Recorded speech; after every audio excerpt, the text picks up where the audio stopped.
Дордой футбол клубу 1997-жылы негизделгенден бери кыргыз футболунун тарыхында өзгөчө орунду ээлеп келет. Клубтун мурасы бул жеңиштер, намыс жана тарыхтын айкалышы. Өткөн жылдардагы улуу жеңиштерибизди эстеп, биз ар дайым намысты туу тутуп, ар бир оюнда жеңишке умтулдук. Бул аракеттерибиздин аркасында Дордой Кыргыз Республикасынын чемпиондугуна 13 жолу жеңишке жетишти. Кыргыз Республикасынын кубогун 10 жолу, Супер кубогун 6 жолу утуп алды. Ошондой эле Азия футбол конфедерациясынын президентинин кубогунда 2 жолу жеңүүчү болуп, эл аралык аренада өз күчүн далилдеди.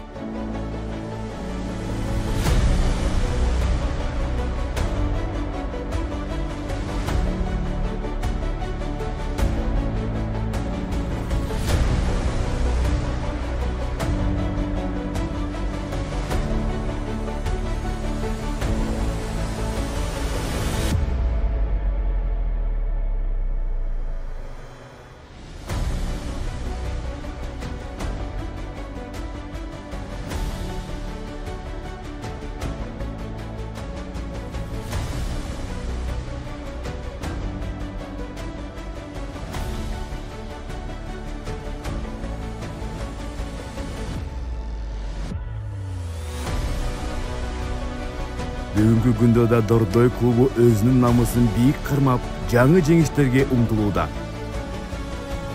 Биздин ордубуз пьедесталда, жана бул биздин жалпы аракеттерибиздин, намысыбыздын жана жеңишке болгон умтулуубуздун натыйжасы.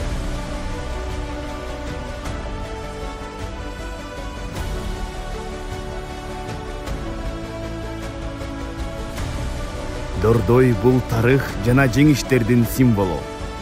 Биздин жолубузда дагы көптөгөн ийгиликтер жана жеңиштер күтүп турат.